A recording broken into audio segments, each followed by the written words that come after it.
Entonces, la otra cosa que realmente más que medicina interna termina siendo de cirugía, es una clase de cirugía más que de medicina interna. Pero estamos felices. Entonces, a diferencia del otro, que se ve rojo y caliente, esta se ve negra y fría. ¿Sí? ¿Por qué? Porque es una obstrucción del vaso arterial, de la irrigación. ¿Sí? Es un problema donde hay una obstrucción de una arteria y por eso la puse aparte. Y se vuelve insuficiente para cumplir la demanda metabólica de la célula. Acuérdense que lo que estamos viendo aquí no solamente es un territorio vascular, son millones de células que están muertas y por eso están negras. Ya hicieron necrosis. Entonces acuérdense que les pueden llegar dos tipos de necrosis: la gangrena seca y la gangrena húmeda. La húmeda, la que está en el proceso todavía que se puede llegar a infectar, o la seca que lleva mucho tiempo y a veces nada más uno le toca el dedito así y uno se la rompe. ¿Sí? Entonces, pueden ser las dos. Entonces, epidemiología más frecuente en hombres. El nombre es que fumadores. 5% en adultos mayores de 50 años y se dobla al 10% en adultos mayores de 65 años. Esta me gustó, miren. Tabaquismo, hipertensión arterial, diabetes mellitus, dislipidemia, colesterol mayor, total a 200, edad avanzada, obesidad, un índice de masa corporal mayor de 30, historia familiar de enfermedad arterial periférica, enfermedad coronaria y accidente cerebrovascular. ¿Sí? Realmente cuando uno habla de enfermedad arterial periférica, ¿sí?, tiende a hablar solamente de extremidades, pero acuérdense que enfermedad arterial periférica son todas las arterias que están después del corazón. ¿Listo? Eso incluye los vasos del cuello, que lo vamos a ver más adelante en uno de los orígenes, como las enfermedades de cardiaco y eso, y algunas hereditarias. Entonces, etiología, tenemos 4 etiologías claras. La primera, una estenosis o una oclusión arterial, crónica o aguda. ¿Sí? Acuérdense que el trauma también puede producir por compresión y por daño endotelial un trombo agudo. Arteriosclerosis es la imagen que ven aquí. Se acumula la grasa en la pared hasta que se ocluye totalmente la periferia. El cigarrillo aumenta el riesgo de arteriosclerosis. Ah, no, ustedes no vieron los supras conmigo ayer, ¿cierto? Sí, como la pasan en la casa con yo. Ayer nos llegaron los pacientes con supraniveles del ST y ninguno de los dos era obeso. Lo que tenían en común era que pensaban menos de 60 kilos y ambos fumaban dos paquetes al día. ¿Sí? Cuchentos así raquíticos, ¿sí? Y si uno no va a sacar la enfermedad arterial de este muchacho, cigarrillo. Entonces, los que fuman dejen el cigarrillo, los que vapean dejen esa vaina, ¿viste? Porque les va a dañar las arterias. Enfermedad tromboembólica de otros lados, ya vamos a ver. La enfermedad y las vasculitis. Entonces, enfermedad tromboembólica, ¿de dónde me pueden transmitir a mí émbolos en el sistema circulatorio arterial? Los más frecuentes del amigo del corazón: estenosis mitral, fibrilaciones auriculares, formación de trombos ventriculares. Ahorita les voy a mostrar una formación de trombo ventricular, infarto de miocardio, aneurismas ventriculares, miocardiopatía dilatada, bacteremias. Aquí en las bacteremias y las endocarditis, más que trombos sanguíneos, terminan siendo trombos sépticos, y esos trombos sépticos también pueden producir isquemia de la extremidad. Tumores intracavitarios, linfomas que se desprenden. Cuando el criatura se infarta, puede haber, no sé si se alcanza a ver, la ruptura de la pared del ventrículo. La ruptura, el cuerpo es muy sabio y manda que se activen los factores de coagulación y pega el trombo. Pero a veces ese trombo crece un poquito más de lo que debe crecer, miren aquí. ¿Sí? Y se desprende. Y si está en el ventrículo izquierdo, a la circulación. Si está en el derecho, tromboembolismo pulmonar muy raro, puede pasar, más frecuente en el derecho. Pueden haber embolias paródicas, donde un trombo en el derecho, un hueco en el ventrículo y pasa. Eso es una embolia paródica. ¿Sí? Enfermedad tromboembólica, entonces pacientes que tienen aneurismas o pseudoaneurismas o tienen placas de atenoma complicadas con trombosis. Entonces el paciente que tiene aneurisma de aorta torácica ascendente o abdominal, que hizo el trombo mural. Se terminó de romper y desprendió una placa. Enfermedad de Lerich. ¿Listo? Forma trombo sagrado. Y en venas, trombosis venosos profundos superficiales en presencia de un defecto de pared del tabique intracardíaco. Lo que acabamos de decir, de embolia paradójica. Es mucho más difícil. Aquí de pronto me quedó bonita la imagen, pero como chiquita, ¿no? Se ve el trombo, perdón, ocluyendo, se rompe y el émbolo se va. Se va. Entonces, ya. ¿Cómo actúan las vasculitis? En las vasculitis, este artículo me acuerdan y yo se los mando, es chévere, porque nos muestra cómo actúan en la unión de los ANCA y de las factores de adherencia inducidas, de citoquinas, los ELAN y los ICAM y los PACAM, cómo actúan para poder hacer que los linfocitos B, los linfocitos T, actúen sobre el monocito y el factor de necrosis tumoral para aumentar la respuesta exagerada para formar trombos. Y cómo en las vasculitis hay una inflamación de la pared ocurrida por todas estas cosas y empiezan a haber depósitos de complejos inmunes en la pared del vaso. Es terrible para el paciente porque desafortunadamente el mismo sistema de nosotros aumenta la reacción y termina produciendo daños vasculares severos. Ay, les decía que les voy a mandar el artículo, me gusta el artículo porque les dice dónde actúan para la vasculitis en cada parte. Entonces, plasmaféresis en la unión de los ANCAs, micofenolato para controlar los linfocitos, metrotexate para mantener los monocitos y las inmunoglobulinas para activar el factor de necrosis tumoral alfa. La ciclofosfamida, la azatropina, metrotexato y leflunomida, el rituximab en los linfocitos B y en los linfocitos T. Me gustó este artículo porque créanme que uno para entender dónde actúan todas estas cosas no es tan fácil. Entonces me acuerdan y les mando el artículo, pero tengo ahí, porque este artículo le dice a uno dónde actúan en las partes inmunológicas, porque si ustedes se dan cuenta, no solamente es para vasculitis. Metrotexate le damos a los pacientes con artritis, ¿sí? Y muchos de nosotros vamos a terminar formulando metrotexate cada 8 días en los pacientes artríticos orales endovenosos. Micofenolato, azatropina, ciclofosfamida, metrotexate y leflunomida en pacientes con estados inmunosuprimidos que no solamente utilizan las vasculitis. Entonces es muy interesante.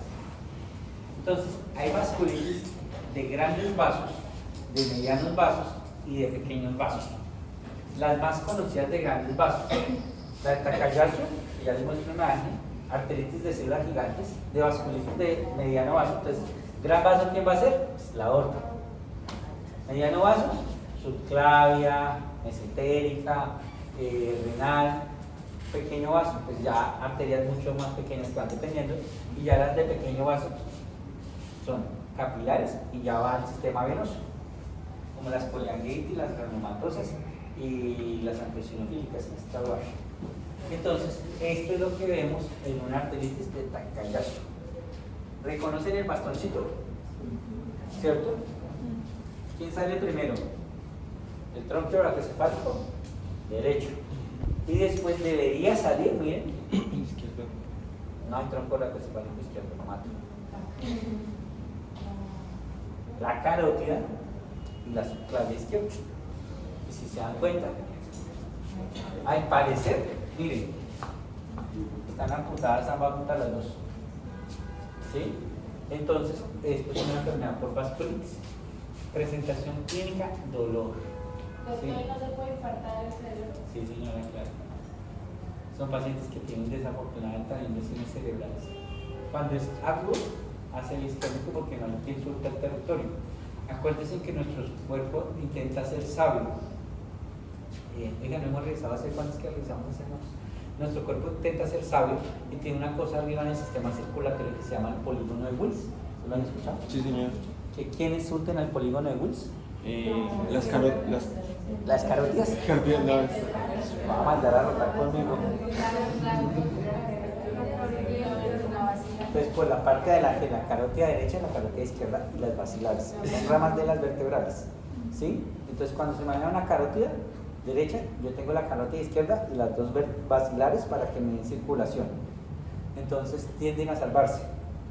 Pero cuando están las dos ocluidas o tengo la circulación basilar dañada, se me va a ocluir totalmente. Los pacientes jóvenes son más resistentes a todos esos daños por el polígono. Los viejitos sí, raro. ¿Qué afecta normalmente la enfermedad arterial oclusiva periférica? Puede afectar la aorta, las arterias ilíacas, las femorales, las coclíticas, las tioperoneales, incluso las intrínsecas del pie. La imagen que vimos allá son las intrínsecas del pie, la primera imagen que vimos. Síntomas: dolor glúteo, muslo o pantorrilla. ¿Qué lo precipita? La actividad física. ¿Y cómo llamamos ese signo de dolor cuando yo camino? Claudicación. ¿Listo? Entonces hay una clasificación de la claudicación, ¿sí? Para saber qué tan severa es la enfermedad y qué tan agudo es el problema. La claudicación, a diferencia del dolor en el sistema venoso, ¿sí? Aquí yo tengo dolor, pero en el sistema venoso, si yo me siento, el dolor, tengo una TDP, el dolor va a persistir, porque la oclusión persiste. Pero en el problema arterial, si yo me siento, quito la isquemia, quito el dolor, porque no hay gasto energético, entre comillas, en ese momento. ¿Qué es lo que produce el dolor? La demanda de oxígeno del músculo, ¿sí o no? Entre comillas, parte del tratamiento de la enfermedad arterial oclusiva crónica, igual que en el corazón, pueden ser nitratos endovenosos. ¿Sí? Si la tensión arterial me ayuda, si la tensión arterial no me ayuda, carga. ¿Listo? Entonces, sigamos. La claudicación es muy importante. Doctor, la difusión eléctrica. No, eso es otro tema. No, la disfunción eréctil, entre comillas, no entra en la enfermedad arterial oclusiva crónica. ¿Sí? ¿Puede llegar a tener oclusión arterial? Sí, pero es que la disfunción eréctil, la mayoría de los diagnósticos, casi que el 80%, termina siendo no por placas, sino por cosas neurológicas, y ya cuando demostramos que es una enfermedad arterial, ya no es isquemia como en esta, ¿sí? Es más de llenado capilar, discal, ¿sí? Es totalmente diferente a la fisiopatología vascular de la disfunción eréctil, que es apenas como el 5%, no es que sea mucho, ¿sí? La llamada es el muchacho. Entonces, al examen físico que vamos a encontrar disminución o pérdida de los pulsos distales, dependiendo del lugar donde veamos la afectación de la arteria, ¿sí? Si es de la popltea, pues vamos a tener dañada la popltea hacia arriba, pero si es más proximal, pues tenemos que buscar el vaso sanguíneo que está comprometido. Atrofia muscular, si yo no tengo, acuérdense que mucha de la enfermedad arterial oclusiva crónica es crónica como su nombre lo dice, no se va a tapar el vaso agudamente, empieza a disminuir el calibre, sobre todo en los fumadores, y el problema va a ser crónico, que al ser crónico, la atrofia del músculo, la pérdida de la vellosidad capilar va a ser mucho más fácil de ver. Entonces son esos pacientes que ya dicen, no doctor, yo tengo el dolor hace mucho tiempo, y uno les ve las piernitas y son muy atróficas, con pérdida de la masa muscular, y se va a ver la palidez. El rubor cianótico, que es lo que veíamos en la primera parte, nos hablaba de eso. Entonces, el diagnóstico, ¿cómo lo hacemos? Primero por clínica, y después hacemos una cosa que se llama el índice tobillo-brazo. ¿Cómo se saca el índice tobillo-brazo?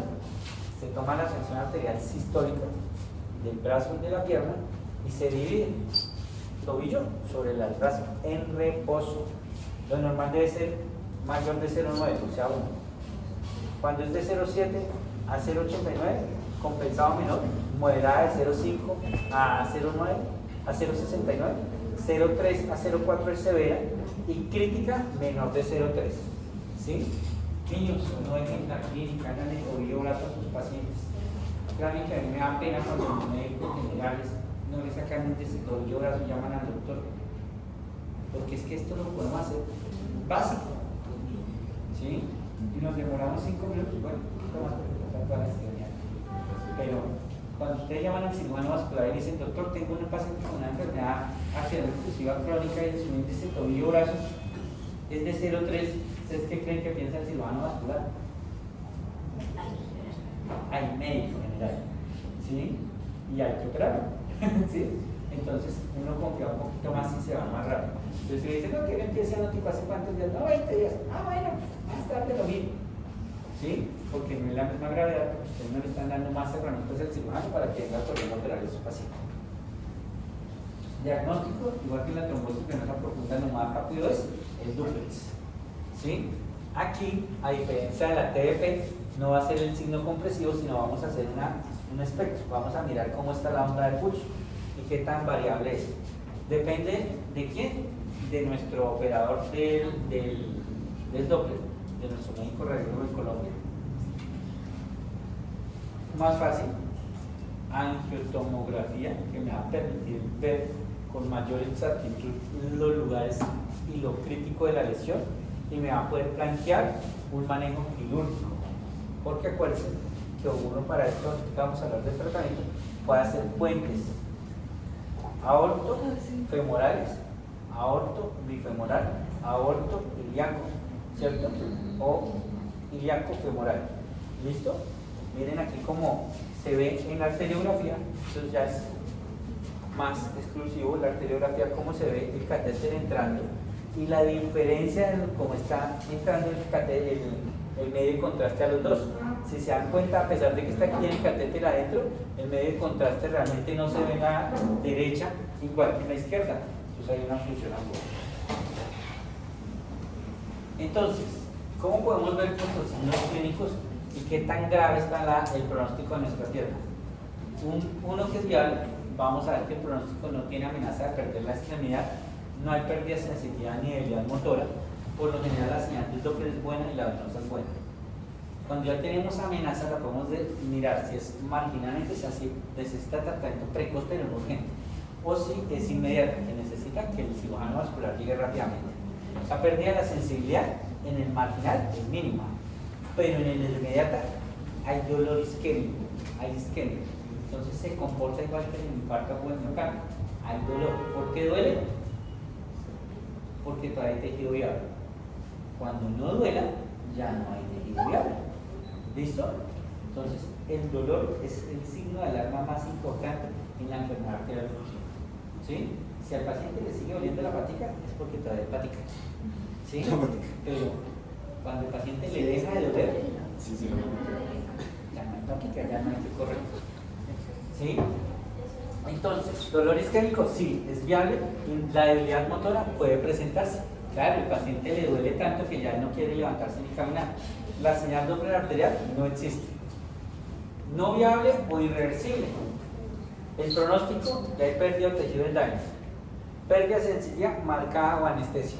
Lo que dijimos, lo que acabamos de decir. La primera foto que les mostré. El señor probablemente en esos dos dedos ustedes le hacen así, le mueven y le hurgan, le meten la aguja ahí y al señor ya no le va a doler. Hay anestesia. ¿Sí? Conclusión, ya nos corramos, desafortunadamente. Lo ideal es ver estas dos, ¿sí? Y esta viable, empezarla a tratar desde la consulta externa rápida. Y esta amenazada, tenemos que trabajarle nosotros para que el cirujano nos ayude. ¿Qué le podemos empezar? Anticoagulación. ¿Con qué lo anticoagularían ustedes? Si tienen un trombo agudo y lo van a llevar a cirugía. ¿Qué les enseñó su profesor de trombosis venosa profunda? No fraccionada. No fraccionada. Sí, no fraccionada. No fraccionada, de bajo peso molecular. No fraccionada, porque acuerden que lo van a llevar a cirugía urgente, ¿sí? Y la heparina sódica actúa más rápido que la no fraccionada, ¿sí? Y se puede revertir más rápido. Y se puede revertir porque ellos lo van a llevar a hacer un tratamiento que es utilizar un catéter de Juan. Hay otro en el diagnóstico que me faltó, perdón, que es la difusión de CO2, que es utilizar el CO2 como medio de contraste. ¿En quién lo utilizamos? Sobre todo en los pacientes con insuficiencia renal crónica. Entonces, tratamiento. Cuando es crónica, lo normal, utilizamos aspirina. Y podemos utilizar un vasodilatador e inhibidor plaquetario, como el silostazol. Podemos utilizar, a los cirujanos vasculares les gusta mucho clopidogrel. Y a mí me gusta mucho la pentoxifilina, es un vasodilatador plaquetario, lo malo es que produce muchas náuseas. Y obviamente nos toca tener algún hipolipemiante, porque la enfermedad que genera la base, ¿cuál es? Por lo general la lesión plaquetaria y la de la Entonces, el tratamiento de agudo Cuando tengo el paciente con la isquemia crítica, esos dos que les mostré, la hubo que toca intervenir de una o del otro. Primero, anticoagulación, ya lo dijimos, ¿con qué? Con heparina sódica, que la podemos revertir fácilmente. Y el tratamiento endovascular puede ser o endovascular o quirúrgico abierto.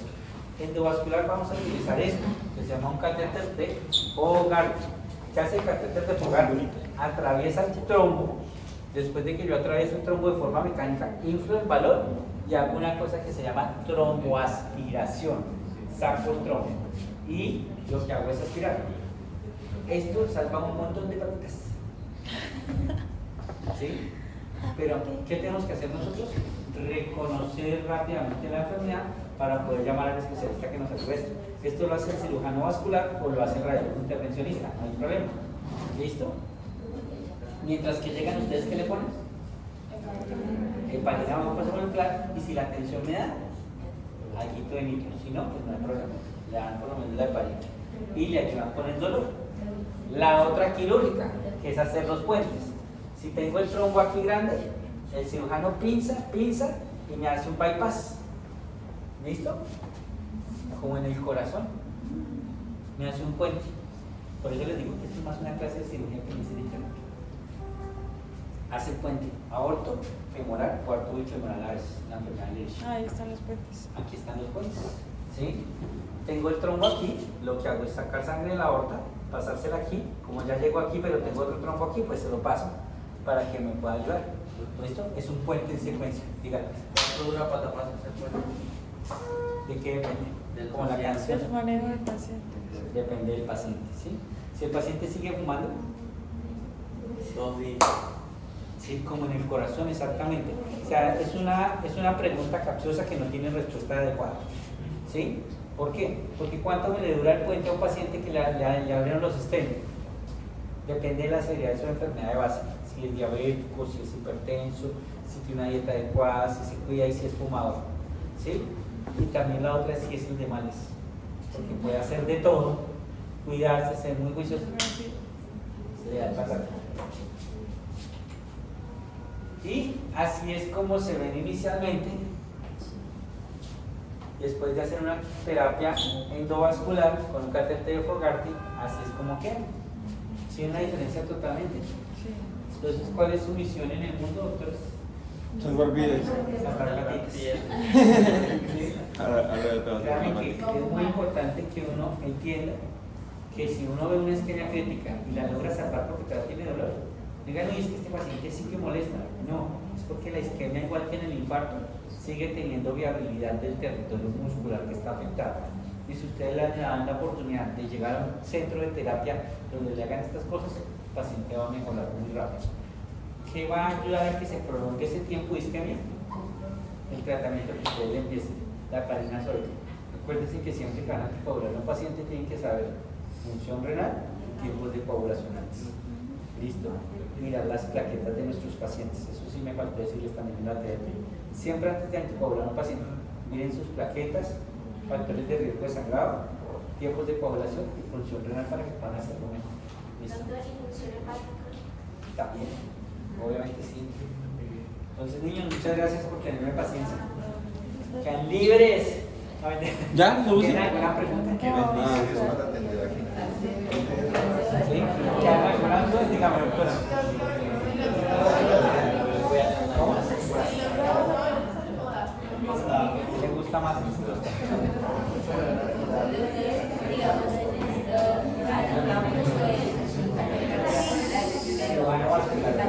¿No le la lista?